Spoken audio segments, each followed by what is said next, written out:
우리가 이제 빅데이터 시제 쪽으로 넘어가겠습니다. 자, 시제란 우리 영어 고3 고등학교 때 영어 배우면서 배웠던 거죠. 진행형, 현재, 과거, 미래, 뭐 현재 진행형, 과거 완료형 뭐 이런 거잖아요. 그래서 영어 뭐 had PP, was 이게 과거, have PP 현재 완료, 진행형, 미래 뭐 이런 거잖아요. 예, 이게 영어에서 나왔던 시제고, 우리나라 언어보다는 시제가 더 다양하죠. 외국계. 근데 우리도 다 포함하면 되지만.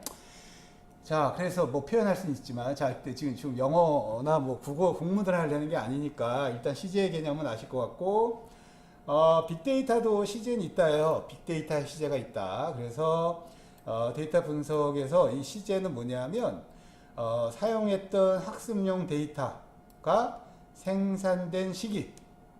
그죠? 이게 빅데이터의 시제입니다. 왜? 데이터 자체가 언제 생산됐느냐? 그래서 여기 지금 학습 데이터라는데 예측적 데이터 모델에서 학습 데이터고, 묘사적 데이터 모델에서도 주어진 데이터가 생산된 시기가 시제입니다. 시제. 그래서 크게 보면 과거 10년 전부터 DW 보면 10년 전부터 지금까지 생산된 거야. 그러면 어떻게 돼요? 과거 완료, 뭐 과거 그 다음에 현재까지의 시제가 다 들어가 있는 거죠. 빅데이터 시제. 근데 이걸 한꺼번에 만약 분석을 했다 그러면 여러 시제를 같이 한 거고, 그거를 잘라서 할 수도 있고, 뭐 하여튼 데이터의 시제입니다, 얘는. 데이터 시제. 또 다른 시제는 뭐가 있을까요? 분석 결과의 시제. 그러니까 이게 지금 약간 밑에 제목이 더 맞아요. 결과를 검증하는 데이터의 시제.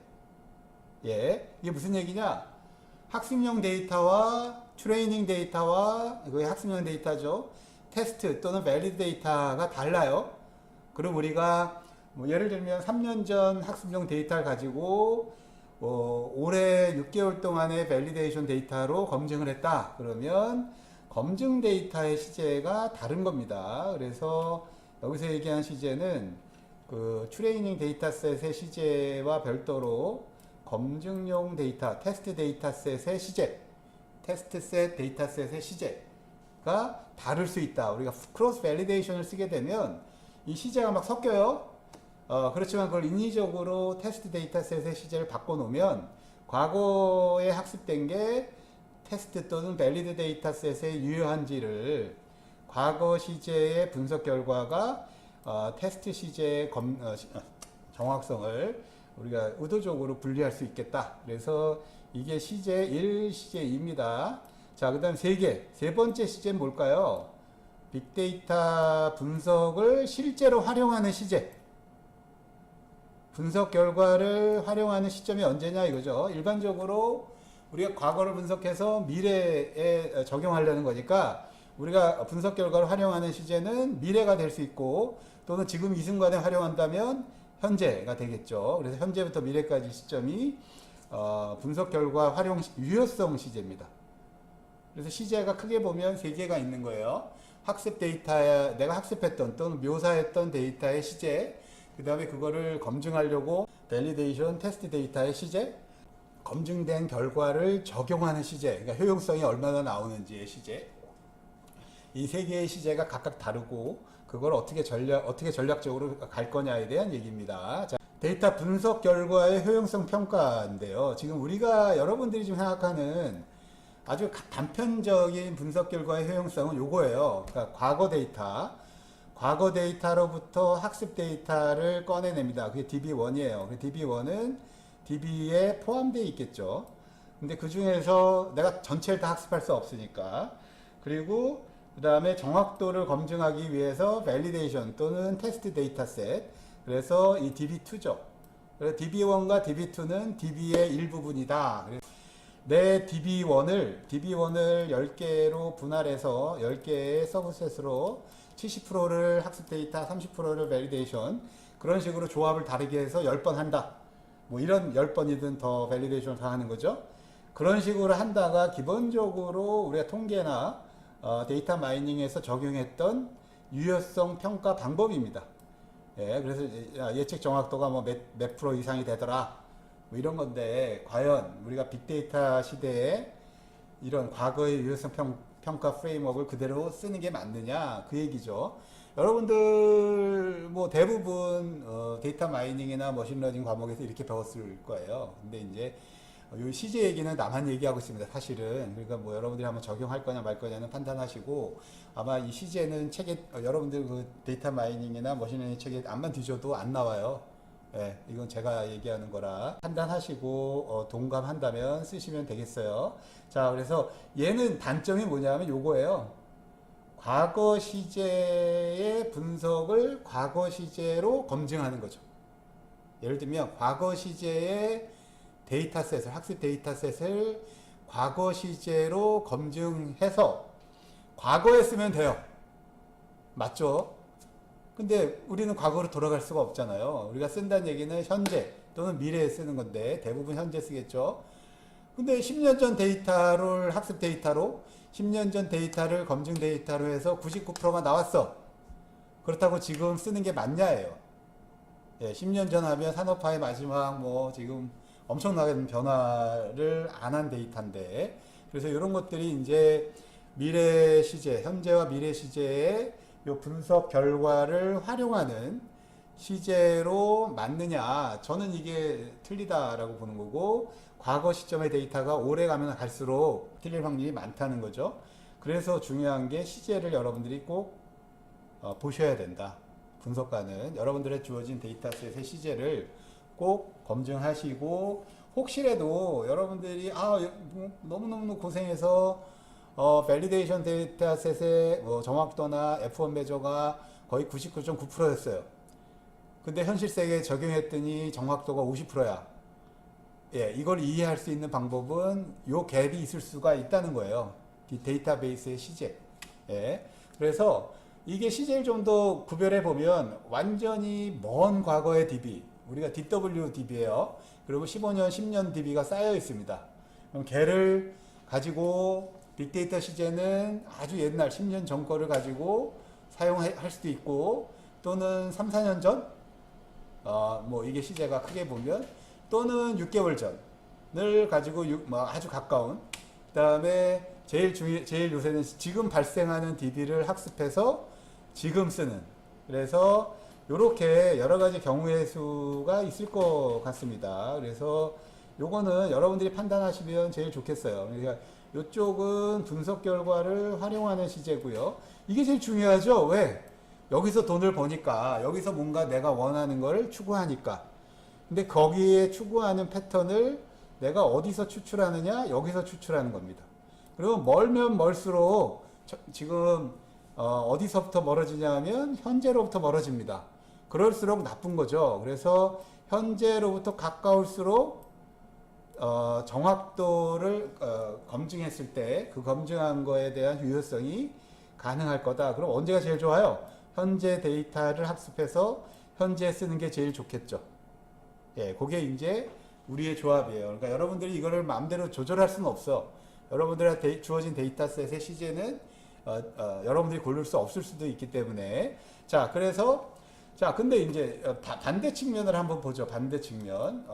또 다른 측면으로는 우리가 뭘 볼 수 있냐면, 그러면 그러니까 뭐 언제든 분석한 결과가 있으면 그거를 내가 언제 활용하는 게 좋을 거냐요. 지금 이 순간에 활용하는 게 그나마 현실적으로 해석할 수가 있어요. 근데 내가 코로나로 1개월 후에 어떻게 될 거야? 뭐 또는 1개월 후에 우리가 지금 뭐 영화 관객수 예측 뭐 이런 게 뭐 1개월이나 이렇게 되잖아요.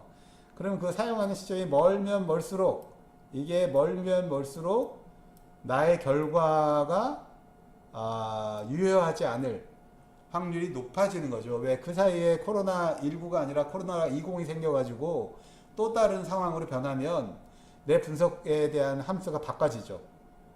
그래서 먼 데를 예측할수록 이건 예측이 아니라 예언이 되는 거죠. 예언과 예측을 약간 구별하셔야 될 것 같아요. 노스트라담스의 예측이라고 안 그러죠. 예언이라고 그러죠. 예, 하여튼 멀수록 예언이 되고, 예언은 정확도를 담보하지 않을 수 있는 거고요. 그래서 제일 좋은 거는 하여튼 뭔지 한번 판단해 보세요. 여러분들이 시제를 적용하기 위해서 어플라인이라는 단계를 추가했습니다. 여러분들 책 보면 KDD에 어플라이라는 단계가 없어요. 이것도 제가 추가한 건데 몇몇 그 빅데이터 쪽에는 추가가 돼 있더라고요. 그래서 뭐 이건 뭐 제가 한 거라고 얘기하기는 좀 그렇지만 뭐 딴 거 카피해서 한 건 아닙니다. 근데 하여튼 이런 어플라이라는 게 중요하다라는 얘기를 하는 전문가들도 지금 생기고 있어서 자 적용 단계란 뭐냐 지금 우리가 지금 원본에서 타겟팅 한 다음에 전처리하고 적용하고 패턴을 이벨루에이션해서 이전에는 이거를 그냥 지식이라고 넘어간 걸 지식이라고 그랬는데 이거는 과거 데이터를 과거 시점에서 밸리데이션해서 지식이라고 한 거고 과거 데이터를 현재 시점에서 유효성 검증을 하는 과정이 어플라이입니다. 어플라잉이라는 이거 용어 단어를 내가 막 이상하게 썼네요. 이거 고칠게요. 어떻게 맞는 거지? 예, 이게 맞는 것 같아요. 어플라잉. 예, 이거 틀렸어요. 자, 어쨌거나 얘는 어플라잉은 이 타겟 데이터의 시제가 언제든 아주 패스트든 니어 패스트든 상관없어요. 어쨌거나 지금 현재 시제의 데이터에 적용해봤냐. 그러니까 어플라잉 데이터셋이 별도로 있는 거죠. 밸리데이션 테스트 데이터셋은 과거로부터 만들어진다 그러지만 이런 내가 유용한 패턴을 찾았어요. 그럼 이게 진짜 현재 시제에도 유효한가 그거를 검증하는 단계가 있어야 된다는 겁니다. 네, 그래서 어플라잉이라는 단계가 KDD에 저는 추가를 했고요. 그거는 이제 앞으로는 필수적인 걸 거다. 여러분들도 그걸 추가하셔라 라는 거고 근데 아무나 할 수는 없어요. 예, 데이터 분석을 했다고 그걸 누구는 아무나 이렇게 막 현실에 적용해 주지 않습니다. 그러니까 여러분들이 회사에 있거나 여러분들이 유명해져서 그거를 적용할 수 있는 단계 여러분들이 내 분석 결과를 이렇게 적용할 거야 그럴 때 믿어주는 사람이 있을 때 그거가 가능한 거다 이렇게 보시면 되겠어요. 자, 그래서 요거는 그런 식으로 요 과정이 필요하다는 거를 이해하시고 자 그래서 어플라이라는 단계가 하나 더 필요하다라는 거고 그걸 했을 때 최종적으로 현재 시제에서 유용한 거다를 검증할 수 있다라는 겁니다. 자 그래서 요게 어플라잉 단계는 내가 생각해 보니까 이게 언제냐면 요런 거예요. 요거 보물상 우리가 청계천 아니다 종로 3가 가면 보물상들 쫙 있잖아요. 그 보석상 그러니까 우리가 광산에서 금을 캐서 이게 금이야라고 가지고 추출해서 그거를 실제 마켓에 가져가서 팔아봤더니 금인 거예요. 그러면 그거를 지식으로 보겠다예요. 이해했죠? 그래서 마켓 현재 보석상과 같은 데다가 이걸 적용해 보는 시점이 필요하다. 이런 의미다 이렇게 보시면 되겠고요. 예. 그 어플라이 단계란 지금 아까 잠깐 봤죠. 과거 데이터를 두 개로 쪼개서 크로스 밸리데이션 두 개로 쪼개서 학습 데이터와 밸리데이션 또는 테스트 데이터셋으로 나눠서 검증하는 이 모델 머신러닝이나 데이터 마이닝 모든 책에 나오는 모델 시제와 상관없이 시제를 고려 안 하는 그런 모델을 하세요. 그걸 하지 말라가 아니에요. 그거대로 하시지만 어플라이 단계에서는 현재 시제의 유효한 검증용 데이터셋을 가지고 그게 결국은 현재 데이터죠. 거기에 적용을 해서 그게 얼마나 검증이 되냐를 모니터링 하는 겁니다. 그래서 미래 시제의 유효성을 검증하는 그런 단계가 필요하다. 어플라이 단계가 필요하다. 요 현재 DB의 어플라이에서 효과를 보는 단계 이게 필요하다라는 겁니다. 자, 그 다음이 이제 이걸 좀 더 현재가 중요한 시점이에요. 결국은 그죠? 그 현재가 중요한 시점이에요. 그래서 현재 시점의 데이터를 가지고 분석을 해서 현재 적용하는 것. 그게 바로 실시간 빅데이터 분석이 되겠고요. 리얼타임 데이터 스트림이라고 우리가 불러요. 계속 무한히 발생하는 엄청난 양의 데이터를 여러분들 지금 또 로그 데이터 뭐 이런 거 SNS 데이터 이걸 다 저장해 놓고 분석을 하는데 이제 그럴 시간적 요소가 없어요. 그리고 이제 엣지 컴퓨팅 클라우드 말고 엣지 컴퓨팅이 이제 일상화되면 저장을 안 하고 데이터를 한 번 보고 분석하는 그런 노하우를 이제 배우셔야 되는데 그거가 이제 우리가 프레젠트 데이터 스트림이라고 그래서 데이터들이 계속 발생되는 거를 받아서 리얼타임 어플라잉, 이게 그냥 발생되는 그 시점에 내가 학습을 하고 어플라이를 하는 거예요. 그래서 현재 시점에 유효한 데이터를 실시간 검증해서 그 즉시 뭐 사용도 하고 니어 퓨처에 사용하고 뭐 이런 겁니다. 그래서 실시간 빅데이터 분석을 하기 위해서 리얼타임 데이터, 요게 이제 이런 얘기죠. 그래서 만약에 이제 이쪽으로 가고 있어요. 우리가 지금 스파크나 모든 하둡, 우리가 이제 빅데이터를 이제 2011년 이후에 발생되는 걸 보면 선저장 후 분석 패러다임에서 결국은 하둡이라는 병렬 처리 시스템에 먼저 디스크에 저장을 해놓고 선저장이죠. 그 다음이 후 분석, 이 메커니즘을 그대로 따랐었어요. 옛날 90년대 메커니즘을. 근데 이제 이게 너무 부하다. 왜? SNS 데이터 중에 뭐 거의 90%는 버릴 데이터입니다.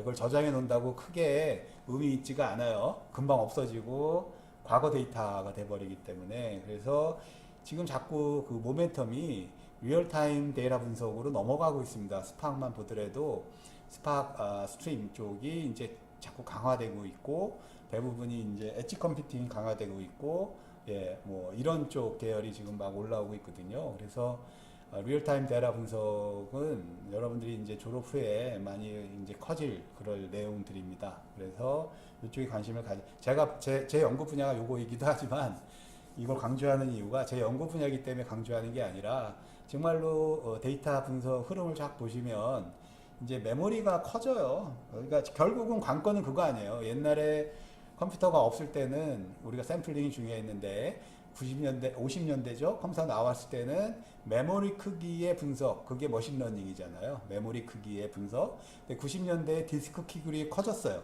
디스크 크기로.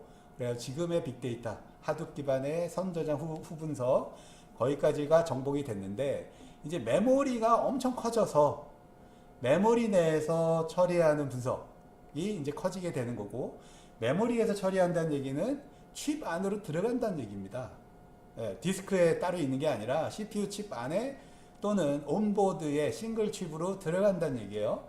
이렇게 돼서 스트림 분석 알고리즘과 CPU가 같이 내재화돼서 하드웨어 소프트웨어 데이터가 합쳐집니다. 이게 지금 제가 보는 미래고요. 거기서 핵심은 리얼타임 AI, 리얼타임 빅데이터 분석. 네, 뭐 크게 분석이 없어서 이쪽 관심을 가지셔야 돼요. 예, 뭐 하여튼 제가 연구하는 분야이기도 하지만, 자, 그럼 그렇게 되면 어떻게 세상이 변하냐? 분석 알고리즘이 인베이딩이 됩니다. 인베이딩이 된다는 얘기는 하드웨어에 소프트웨어에, 지금처럼 R 따로 있고 SAS 따로 있고 뭐 파이썬 따로 띄어내고 이게 아니에요. 그냥 옛날에 SI 하듯이 우리 앱에 그냥 분석 알고리즘이 들어가요. 왜? 하드웨어에 그냥 들어가니까 분석 로직이, 앱은 그냥 그걸 콜해서 쓰면 됩니다. 그래서 운영계와 분석계가 분리되지 않아요. 운영계 안에 분석계가 들어갑니다. 그냥. 그래서 우리가 canned analysis라는 용어를 써요. canned analysis가 뭐냐? 요게 지금 분석이 정형화돼서 그냥 하드웨어로 부어진다는 얘기예요. 그래서 canned analysis가 될 거다. can이 뭐예요? 정형화된 통입니다. 깡통. 이제 하드웨어에 내재화 되려면 정형화돼서, 근데 이게 전용이 될 겁니다. 범용이 아니라 전용 분석 알고리즘이 될 거예요. 벽돌에 붙으면 그 공간을 분석하는 전용 알고리즘이 될 거고, 우리 벽에 뭐 CCTV 뭐 이런 것들이 이제 결국은 센서 데이터들하고, 이 센서는 뭐 CCTV도 있고 뭐 움직임 센서, 음악 센서, 트위터 뭐 이런 거, 사람 센서, 뭐 아마 그게 데이터가 만들어진 소스일 거예요. 스트림 데이터가 만들어지는. 그러니까 스트림 데이터는 시계열적으로 새 것들이 막 발생하는 거니까. 그럼 그거를 스트림 데이터를 KDD 프로세스를 그대로 갑니다. KDD 프로세스가 없어지는 건 아니에요. 그렇지만 실시간 셀렉션하고 실시간 클리닝해서 실시간 트랜스포메이션, 실시간 전체를 하게 됩니다. 그러면 그 다음에 스파크나 데이터 스트림 인메모리 처리들, 뭐 이런 그 알고리즘들이 이제 다시 한번 뭐 AI, 리얼타임 AI, 그럼 그거를 실시간 모니터링해서 이게 실시간 어플라이까지, 실시간 어플라이죠. 뭐 불났어 안 났어 뭐 이런 거. 그래서 그게 지속적으로 이렇게 데이터들이 지속적으로 발생하면서 디스크에 저장하지 않고 진행될 겁니다. 제가 DB 전공이지만 디스크는 이제 없어져요. 왜? 인물 다 했습니다. 그래서 디스크에서 왜? 그게 나름 단점이 있어요. 그러니까 클라우드에서 롱텀 스토리지는 아마 쓸 테고요. 우리 주변에서는 없어집니다. PC에도 없어지고요. 이제 머지않아 없어지는 게 우리 주변에 없어지는 거지 기술이 영원히 없어지는 건 아니에요. 비용이 싸니까. 어쨌거나 이런 식으로 이게 canned analysis가 돼서 전형으로 내장형으로 분석과 데이터와 소프트웨어와 하드웨어가 합쳐질 거고 그 과정 속에서 KDD 분석가가 필요하면서 동시에 소프트웨어 개발자가 요 전체를 관장하게 되고 이거를 다 아는 사람이 데이터 분석가인 거죠, 결국은. 예. 그래서 데이터 분석가인데 나 코딩 다 했어. 웃지 말고요. 만족하지 말고 약간의 스트림 이쪽을 공부하시면 미래를 방어하실 수 있습니다. 자, 하여튼 이게 이제 미래로 가는 거고 자, 그럼 빅데이터 시제가 들어갔으니까 세상이 어떻게 변했냐 하면 우리 KDD 프로세스도 복잡해졌죠? 왜? 옛날에는 요거 셀렉션 하나만 했어요. 하나에서 여러 조합의 전처리, 여러 조합의 함수 그 결과를 분석만 하면 됐는데 이제 시제가 늘어나니까 야, 내가 뽑은 이 데이터 시제가 맞는 거야? 그럼 시제끼리 분석을 합니다. 그 변화를 결과 비교하는 거예요. 10년 전 시제 데이터와 5년 전 거와 1년 전 거와 6개월 전 거 그리고 현재 거를 각각 똑같은 전처리와 함수를 적용했더니 결과가 이렇게 달라. 그럼 그게 뭐예요? 패턴의 시계열적 변화죠. 그럼 그게 컸다면 어떻게 해야 돼? 과거 거 버려야죠. 과거 거 버려야 됩니다. 현재 걸 써야 돼. 그게 별로 변화가 없어. 그러면 과거의 지식도 밸리드한 거죠. 자, 그래서 빅데이터 더 커질 수 있는 요소인 거예요. 그러면 리서치, 그러니까 데이터, 우리가 앞으로는 데이터 R&D, 이게 지금 데이터 R&D도 제가 주창하고 다니는 단어입니다. 어디 가서 데이터 R&D, R&D를 못 찾으실 거예요. 예, 이거는 왜냐하면 여지껏의 어떤 R&D, 소프트웨어 R&D, 하드웨어 R&D에서 범주에서 벗어나서 데이터가 중심이 된 R&D가 돼야 된다라고 저는 2012년부터 주장하고 다녔는데 요새 이제 좀 하더라고요. AI 학습용 DB 만드는 사업들이 막 만들어지고 있는데 좀 빨리 진행됐으면 했던 생각이 있습니다. 예. 하여튼 하드웨어, 소프트웨어, 데이터 중심으로 지나가고 하드웨어는 우리가 하드웨어 R&D를 했고 소프트웨어 시대 때는 하드웨어 R&D 위에 소프트웨어 R&D를 했습니다. R&D 알죠? 리서치 앤 디벨롭먼트. 이게 지금 IT 영역에서 많이 했었지만 이제 데이터 분야에서는 모든 영역에서 하드웨어, 소프트웨어, 데이터 R&D 추가적으로 요게 필요한 거예요. 데이터 R&D. 그러니까 하드웨어 R&D, 소프트웨어 R&D는 대부분 아세요. 어떻게 하는지. 근데 데이터 R&D를 어떻게 하는지 몰라요. 아무리 설명해도 어렵더라고요. 근데 이제 결국은 관건은 데이터 R&D입니다. 우리가 지금 아마존이 미국에서 리서치 펀드로 1등이에요. 회사 리서치 펀드로. 그게 최근에 3년 전, 4년 전에 1등으로 올라갔습니다. 옛날 소프트웨어, 하드웨어 R&D는 석사, 박사가 했습니다. 석사, 박사만 했어요. 그래서 아무리 R&D 예산이 많아도 각자 그 범주 내에서 석사 또는 박사를 얼마나 많이 고용하고 있느냐가 최대치가 됐는데 아마존이 3년, 4년 전에 어떻게 디클레어 했냐면 아니야. 데이터 R&D는 우리의 R&D는 학사도 해. 학사 안 받는 사람도 해. 이러면서 그거를 리서치 펀드 예산으로 다 잡아버린 거예요. 뭐냐? 아마존이 뭔가 현업에서 진행하면서 쌓인 데이터를 현업 담당자가 데이터를 분석하는 것도 R&D야 라고 주장하기 시작한 거고 그 예산을 다 모으니까 미국 1등이 된 겁니다. 그리고 그게 맞는 거예요. 데이터 R&D는 현업에 있는 사람이 박사, 석사가 굳이 필요 없어요. 그래서 요새 학위를 깨는 구글은 학위 필요 없다 이렇게 얘기하는 이유도 있는 겁니다. 지금 내가 현업에서 가진 인사이트로 내가 만들어내는 데이터를 분석하는 거를 R&D로 보기 시작한 거고 그 예산이 아마존 R&D 예산에 반영이 되는 겁니다.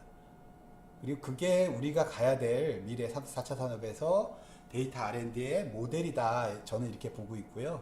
그래서 뭐 석사 박사가 아니어도 가능한 겁니다. 지금 근데 뭐 다 석사 박사야만 되는 이유인지 모르겠는데 그게 하나 변화고요.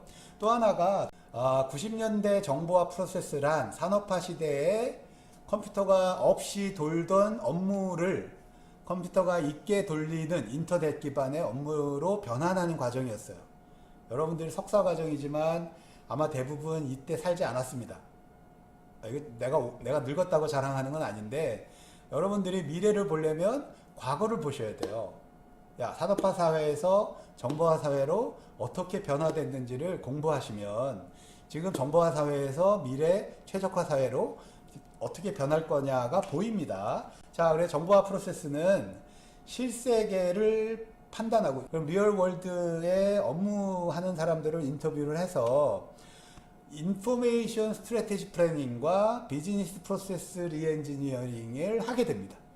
이건 그냥 코딩이 아니에요. 그냥 전략을 짜내고 업무를 바꾸는 거를 해서 결과가 뭐가 나오느냐 하면 이런 보고서가 나옵니다. 보고서. 이 보고서를 기반으로 SI를 하는 그게 이제 정보화 프로세스의 티피컬한 방법이었어요. 그러면 ISP는 뭐냐? 간단히 설명하면 여러분들 집에 지금도 마찬가지예요. 아직도 누구나 알렉사를 구매하지 않은 집이 있으면 내가 이걸 사야 될까 말아야 될까?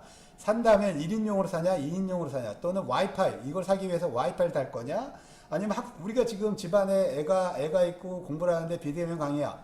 그럼 내가 네트워크를 5G로 올려야 되나 말아야 되냐 밴드위스는 얼마 가야 돼 컴퓨터는 방마다 놔야 돼 아니면 와이파이를 이런 복잡한 의사결정 뭔가 선택을 해야 되는 상황이 발생하죠.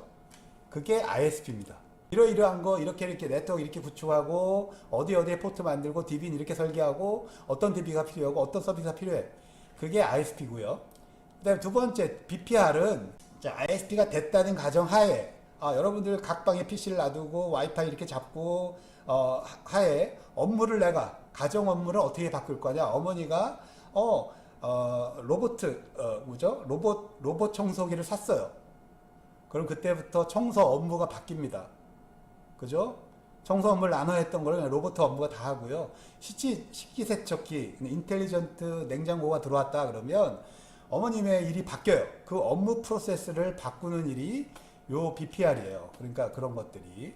그래서 과거에 이런 거를 했어요. 근데 얘의 단점은 뭐냐면 과거에 그냥 그 리얼 월드를 보고 미래를 상상해서 만들어낸 거죠. 자, 근데 지금 현재는 뭘 해야 되냐? 데이터 R&D를 해야 된다요. 이거 뭐냐? 리얼 월드를 와서 인터뷰하는 게 아니라 이제 지금은 성숙한 정보화 사회에 와 있으니까 우리가 모든 정보가 데이터로 만들어집니다. 그래서 여기 리얼 월드의 빅데이터를 입력받아서 그거를 데이터 R&D를 해서 그래서 데이터 스트래티지 플래닝과 데이터 프로세스 옵티마이제이션을 하셔야 돼요. 자, 요 두 단어도 제가 만든 단어입니다. 앞으로 많이 쓸 거예요. 데이터 스트래티지 플래닝, 과거에 인포메이션 스트래티지 플래닝 했듯이 내가 지금 운영기에서 나오는 데이터를 어떻게 펌핑아웃한 걸 어떻게 관리할 거냐, 어떤 식으로 가져갈 거냐, 이게 DSP고요. 이렇게 만들어진 데이터를 가지고 내 업무를 어떻게 최적화할 거냐, 비즈니스 프로세스를 최적화하는 과정, 그거를 보고서로 만든 다음에 그거를 SI로 구현하는 과정 똑같습니다. SI로 구현이 돼야 돼요. 왜? 일반인이 써야 되니까. 그래서 SI로 구현하는 과정으로 데이터 R&D가 될 거고 여러분들 분석가들은 여기서 이제 데이터를 분석을 해서 4차 산업혁명 이거가 될 거다. 그래서 데이터 R&D란 아까 우리가 이번 학기에 배웠던 요 과정 대부분의 머신러닝에서 배웠던 거를 프레젠트 DB에 어플라이하고 그거를 실제로 적용해 보니까 맞더라 틀리더라 이런 게 보완돼야 돼. 그거를 실제로 디플로잉 하면서 현 시점에 디플로잉 하면서 계속 최적화해서 업무를 최적화하는 과정. 자, 발표하시는 데이터 분석 발표의 목적은 우리가 빅데이터를 가지고 빅데이터 분석을 하죠. 여러분들이 지금 과제로 하는 거예요. 그거 그냥 나 혼자 쓰겠다. 대부분 내가 어떤 뭔가를 해야 되면 쓰는 건데 일반적으로는 나한테 의뢰한 사람 또는 내가 뭔가 직무상 어딘가에 나의 생각을 나의 시나리오죠. 그러니까 스토리텔링을 해야 그게 실제로 현실에 적용이 됩니다. 그걸 누군가 딴 사람이 바이를 해야, 그죠? 이거를 그냥 빅데이터 분석을 해서 우리 요새 얘기하듯이 AI에 직접 넣고 또는 뭐 어디 가서 써먹고 뭐 무인 자동화 기기에 써먹고, 이거는 궁극적인 목표예요. 여러분들이 빅데이터 분석했다고 단번에 그걸 가는 게 아니라, 분석한 거를 주변 사람 CEO, 특히 CEO죠. CEO가 저거 진짜 해봐야겠어, 이렇게 흥미도를 자극시켜야 됩니다. 네, 그게 그래야 현실 세계에서 적용이 되는 거라. 빅데이터 분석 결과를 발표한다는, 내 결과가 뭐 자동화 될 거야, 그럼 궁극적으로 자동화 되겠죠. 근데 그 전에 이미 내 주변 사람, 내 상사, 내 CEO, 나한테 분석을 의뢰한 사람을 설득하셔야 됩니다, 내 시나리오를. 자, 그래서 결국은 CEO 앞에 발표를 하게 되는 거예요. 여러분들 엘리베이터 보고 알죠? 지하 1층 또는 1층, 지상 1층에 대표이사가 자동차 타고 내려서부터 지상 20층에 있는 사무실로 가는 그 사이, 엘리베이터 사이, 그때 보고가 끝나야 됩니다. 아무리 어렵고 아무리 복잡한 거라도 그 시간 내에 임팩트 있게 보고를 하셔야 되는 게 빅데이터 분석 결과의 목적이에요. 그래서 한번 들어보고 이거 좀 더 봐야겠어, 그거를 꺼내내면 된 거예요. 그러면 시간을 더 만들 거고, 2차 발표, 3차 발표, 궁극적으로 그래서 AI 머신에 탑재되는 그런 상황이 될 겁니다. 그래서 제가 최종 발표 1분 좀 넘게 해라, 이 얘기가 그 얘기예요. 내 아이디어를 압축해서 강렬하게 표현하는 그 방법을 배우셔야 돼요. 그리고 자세히 보고 싶다, 보고서 가서 보시면 되는 거죠. 자, 그래서 이 CEO가 썸즈업을 해야 됩니다. 이거 진짜 해야겠어, 이거 정말 내가 적용해야겠어. 그럼 여러분들의 능력을 받은 거예요. 인정받은 거고, 여러분들의 생각을 적용해 볼 수 있는 기회를 얻는 거죠. 예. 그래서 분석 결과 발표, 여러분들 최종 결과 때도 이걸 고민하셔야 되는데, 여러분들이 이번에 했던 분석 목적을 명확히, 그리고 그거에 왜 필요한지, 지금 데이터 줬다고 그 모든 것들을 다 분석한 거 아니죠. 여러분들이 요번 분석에서 요걸 중점적으로 봤다, 이게 왜 필요했고, 그리고 이전에 이와 유사한 분석이 뭐였다, 이거 아주 간단하게 그냥 슬쩍 지나가면 됩니다. 슬쩍. 그 다음에 빅데이터 개요, 내가 지금 진짜 데이터 가지고 분석했어를 얘기해야 되잖아요. 그래서 종류, 크기, 기간, 유형 슬쩍 지나가면 돼요. 이거 뭐 이렇게 오래 얘기하는 거 바보예요. 내가 진짜 데이터를 분석했는데 언제부터 언제까지야, 어떤 종류야, 그래서 슬쩍 지나가시면 되고, 적용한 데이터 전처리 작업들, 이때부터 이제 고민하셔야 돼요. 전처리 작업을 이 순간에 써도 되고, 아니면 나중에 이 전처리 중에 특이한 것만 꺼내셔야 돼요. 내 결과에 반영된 거. 그리고 전처리 작업과 결과 비교 평가, 여기에 비교 평가, 그래서 알고리즘 선정 이유, 수행 환경, 전처리 작업과 효과성, 요게 그 얘기죠. 전처리 작업들이 결과에 어떻게 영향을 줬냐, 그리고 그거의 결과, 여러 가지 결과를 봤더니, 이것도 다 할 필요 없어요. 여러분들이 진짜야. 여러분들이 도출하고자 하는 결론에 다다르는 객관적인 비교, 이런 거예요. 그래서 정확성 검증, 가설 검증, 이런 거.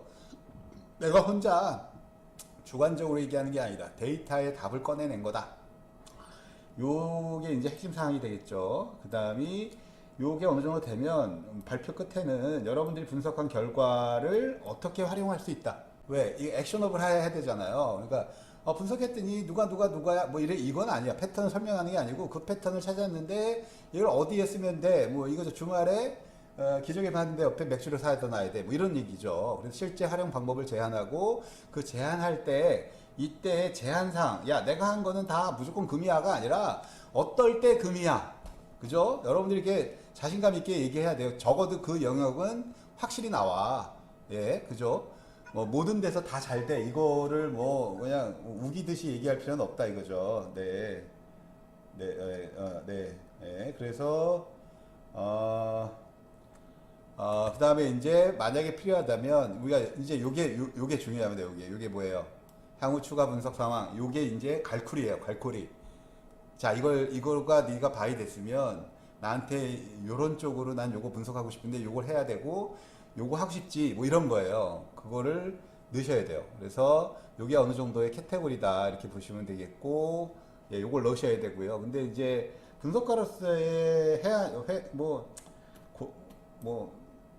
뭐 분석하는 사람들인지 느끼겠지만 데이터 사이언티스트 밖에서 볼 때는 되게 멋있죠. 이렇게 우아한 백조 같습니다. 우아한 백조.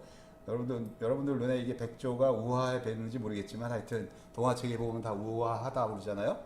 그래서 잔잔한 호수의 멋있는 자태를 그래서 데이터 사이언티스트 뭐 돈도 많이 벌고 뭐 새로운 거 하고 뭐 이런 거니까 되게 우러러보고 동경의 대상의 직장이면 틀림없어요.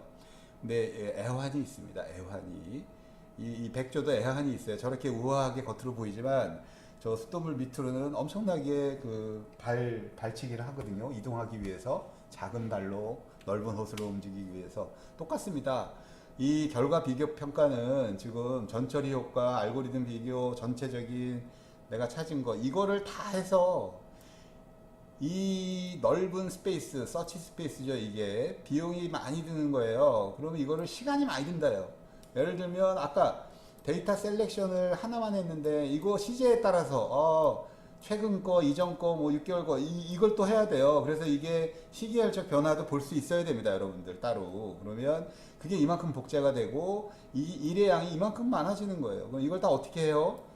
예, 여러분들이 설계하고 그래서 코딩 배우라는 거예요. 프로그램 코드로 이거 다 돌리는 거예요. 룩 돌리고 그래서 결과 비교도 코드로 하시고. 예, 그래서 R로 쓰면 안 되는 이유 중에 하나예요. 데이터 사이언티스트가 미래에 여러분들이 먹고 싶으면, 그러니까 먹고 살고 싶으면. 자, 근데 결국은 발표할 때는 이 중에서 어느 하나. 요거 이제, 요거 몰랐지, 요런 거. 요 몇 개를 솎아내는 겁니다. 빙산의 일각을 솎아내서 감동 포인트를 꺼내는 거예요. 그러니까 감동을 할 수밖에 없겠죠. 이 모든 걸 다 뒤져봤는데. 근데 그래서 하셔야 돼요. 그러면 여러분들이 따로 의도를 안 해도 청취자가 감동할 수밖에 없습니다. 저런 노력을 저렇게 했는데 그리고 지식이 만약에 있다면 찾아질 수밖에 없는 거죠. 이렇게 가면 쌍끌이로 가면 그래서 하시라요. 근데 이걸 다 할 수 없어? 그러면 이제 거기서 경험의 치가 나오는 거예요. 분석가의 어떤 인사이트 이걸 다 하지 말고 요건 안 해도 돼, 이건 해도 돼, 뭐 이런 식으로. 그게 이제 많이 할수록 노하우가 쌓이는 거죠. 그래서 그런 작업들을 하셔서 우리 요번 과목 발표 동영상에 여러분들의 어떤 한 학기 동안에 고생한 거를 다 녹여주시기 바랍니다. 네, 자 그림 그거고, 자 발표 자료 작성하는 방법이에요. 그래서 핵심 시나리오, 스토리텔링이라고 그랬죠. 여러분들의 스토리에 대한 시나리오를 먼저 설정하시고, 마치 PD 같은 거예요. 전체 분석 결과를 보고하고 한두 개의 핵심 분석 시나리오를 선정해서 스토리텔링 시나리오를 도출하게 됩니다. 이 각각이 다 따로 놀면 안 되고 하나의 스토리로, 예, 그래서 스토리텔링 시나리오, 그러니까 가설들, 전처리, 분석 결과, 적용 가능성까지도 이해하기 편해야 될 거 아니에요. 그래서 이거를 정리를 하셔서 추가하시고, 그래서 확인되고 검증된 내용만 여기서 확인되고 검증됐다는 거는 데이터로 해요. 누구한테 가서 뭐 전문가한테 물어보고 이런 거 하지 마세요. 데이터 종교에 다 귀한 사람들입니다. 그래서 발표 분량이 적다. 그럼 다시 하면 돼요. 분석 다시 들어가고, 핵심 스토리가 없다. 재분석 다시 합니다. 만들어질 때까지. 왜? 여러분들이 이미 그 직무를 한 거예요. 돈을 받았고 월급을 받았고, 나 데이터 분석했는데 아무것도 없어요. 이건 말이 안 되는 거예요. 진짜로. 데이터에는 스토리가 있어요. 항상. 예. 그리고 스토리가 없는 데이터야 분석하지 말으셨어야 돼요. 2대2 과정에서 여기는 신세사이즈 데이터야, 그냥 만들어 놓은 데이터야, 이 스토리 없을 것 같아. 그때 그거를 품질이 너무 나빠, 가베지이냐, 이건 분석 못합니다. 그런 의사결정을 하셔야 돼요. 그리고 내가 이미 분석 2대1을 넘어섰어요. 그러면 죽었다 깨어나도 스토리를 만드셔야 됩니다. 네, 그게 이제 분석가의 의무예요. 적용 가능성, 활용성 중심으로 분석 결과를 재조명하고 최종 결론을 도출하시기 바랍니다. 네, 요게 발표 자료 끝에 있었으면 좋겠고요. 네, 여러분들이 말을 다 못하겠어. 예, 슬라이드에 넣고 그거 보여주면 돼요. 더 메타적인 거를 발표하시면 됩니다. 자, 발표하는 방법. 고객이라는 얘기는 누구예요? 요 CEO죠. 고객을 정면으로 보면서 요점만 얘기합니다. 그리고 기술적 전문적 용어 사용을 가급적 없애세요. 근데 우리 요 과목에서는 좀 쓰셔야 돼요. 예, 우린 다 전문가라고 믿는 건데 진짜 고객은 데이터 마이닝, AI, 빅데이터 이런 거 몰라요. 예, 그러니까 진짜 필요한 용어들은 쓰시는데 그거를 마치 그 용어가 이해 못하면 못하도록 이해 못하게 그렇게 자꾸 기술적으로 들어가지 마시라는 얘기예요. 근데 이번 발표는 그렇게 하시면 안 돼요. 과목에서 배운 거 다 넣으셔야 되고. 그다음에 핵심 스토리 시나리오를 기반으로 여러분이 몇 개 짜신 거 있잖아요. 실제 데이터 분석 결과를 제시하면서 이게 결국은 실증이죠. 데이터가 슬라이드에 어떤 형태로든 나타나야 됩니다. 그냥 말로만 떠들고 끝나면 야 저놈이 진짜 데이터 분석한 거야? 예. 그리고 여러분이 진짜 분석했으면 데이터에서 저 사람이 아는 왜? 그 사람이 CEO잖아요. 아는 데이터 기반의 어떤 정보가 나올 수밖에 없습니다. 자, 그다음 비교 분석적으로 자신 있게 분석 결과를 구체적인 활용 방법을 제시하. 구체적이어야 돼요. 그냥 빅데이터 썼더니 좋아. 이러고 나오면 안 되는 거죠. 예, 그냥 그건 당연한 거고 앞으로 이걸 가지고 어떻게 써라 이게 나와야 됩니다. 그래서 데이터 사이언티스트가 쉽지 않은 거예요. 예, 자.